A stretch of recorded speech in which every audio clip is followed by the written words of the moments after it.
Además, aunque hay estabilidad en la enseñanza oficial de la Iglesia, no puede desconocerse que en el siglo XX se han producido modificaciones o nuevas acentuaciones muy importantes, tales como el abandono de la doctrina del fin primario y secundario en el matrimonio. Hasta Pío XI era en buena medida impensable el dejar de lado esa doctrina de que el matrimonio tiene un fin primario, que es la procreación y educación de los hijos, y un fin secundario ordenado al otro, pero fin también la ayuda mutua de los esposos. Eso tenía muchas consecuencias en la historia de la Iglesia. Por ejemplo, que la homosexualidad fuera juzgada más severamente que el adulterio, porque la homosexualidad establecía relaciones que no incluían a hijos.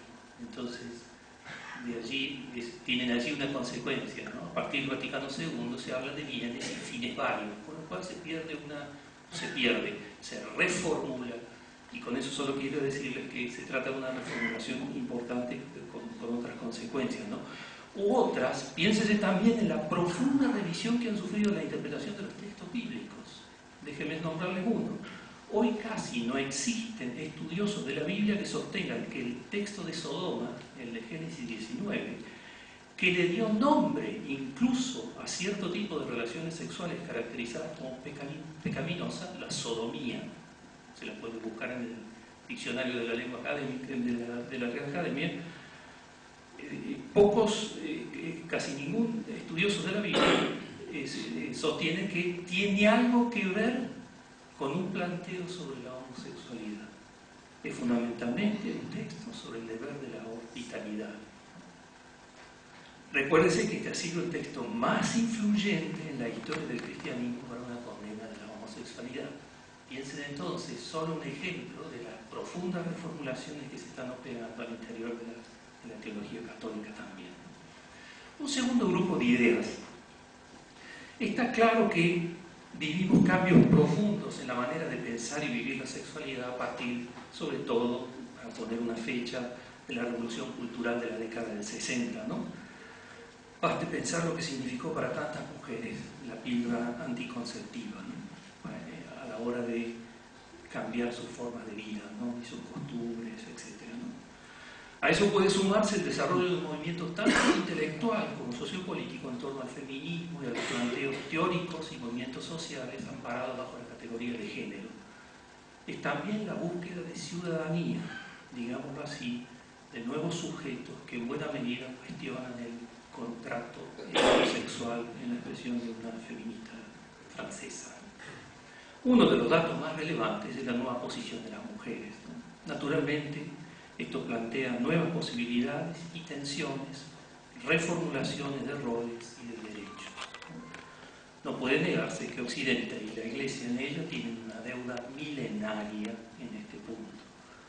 Por eso, en la introducción de uno de los libros en el 2003, y para justificar la iniciativa, escribía así: casi todas las culturas, también en nuestra América Latina y en Argentina, una expresión que se ha hecho famoso en muchos informes, la pobreza tiene rostro de mujer, doblemente pobre. No existe estudio de la realidad social que no advierta que las mujeres son las más perjudicadas cuando se observan diversos parámetros: violencia familiar, explotación sexual, marginalidad, inferior condición laboral, relegamiento en los cargos directivos, etc.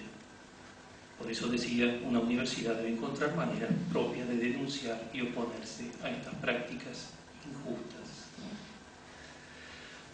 ¿no? Un tercer grupo de ideas. A partir del Vaticano II, pero no solo ello, pero para poner una fecha, nuevos acentos en la autocomprensión de la Iglesia que pueden concretizarse, por ejemplo, en el documento Dignitates Humanas sobre la libertad religiosa, o en la importancia del diálogo como método para realizar la tarea propia de la Iglesia.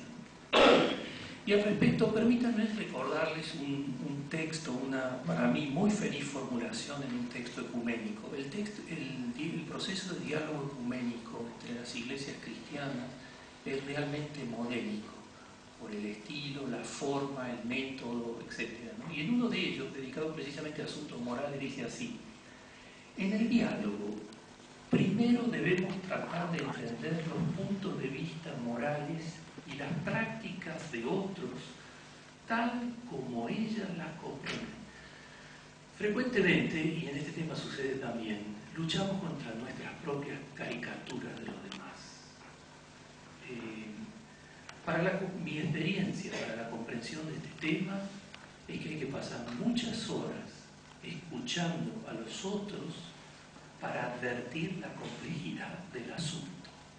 Como intelectual me siento obligado a llamar la atención a mis conciudadanos que lo primero que se exige de gente prudente es comprender la complejidad de los asuntos y por eso desterrar el sí o el no de esta discusión.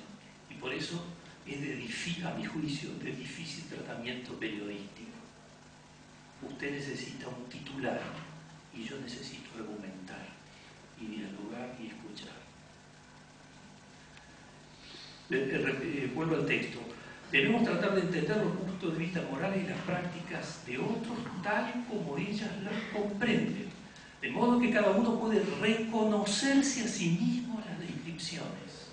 Solo después podemos evaluar a los otros a partir de la propia tradición y experiencia. A mi juicio, este esfuerzo no ha sido hecho.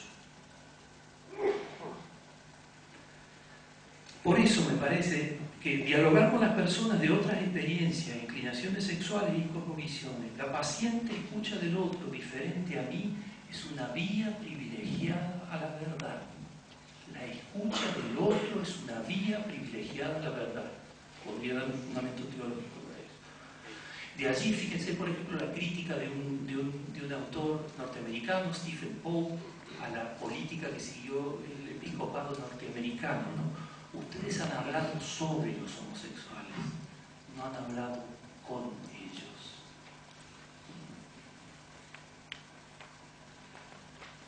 Y en ese sentido también me parece muy importante que la teología, la Iglesia Católica y el cristianismo en general dialoguen con la categoría de género. Se trata de una categoría extremadamente compleja, que reúne un mundo de interpretaciones, es un movimiento teórico y sociopolítico extremadamente complejo, ¿no? Hay que comprender su complejidad, la pluralidad incluso contradictoria de sus posiciones, aunque tiene un núcleo de verdad que subraya la importancia de lo cultural. Y además, lo que para mí es muy importante y se me hace muy claramente visible en el diálogo, advertir que tras formulaciones académicas se encuentran biografías de personas que han sufrido fuertemente la discriminación por poseer tendencias y deseos sexuales que nunca eligieron, sino que son naturales para ellas. Es tan claro advertir, uno no demora en darse cuenta que bajo una construcción teórica aparece un elemento biográfico. Por eso es tan fuerte el movimiento feminista y los estudios de género, porque son procesos de liberación, de autoliberación, de autoafirmación personal, pero de biografía frecuentemente marcada por el sufrimiento, ¿no? Ello puede ayudar a superar algunas limitaciones importantes de la doctrina oficial actual, la complejidad cultural, sin dejar de subrayar lo biológico, advertir que el indicador cultural es por lo menos no menos importante. Cuando un chico nace, decimos que es varoncito y lo vestimos de azul. Ese es un dato, no hay dato natural que no sea releído culturalmente. No es hasta un punto lo cultural. Y por último,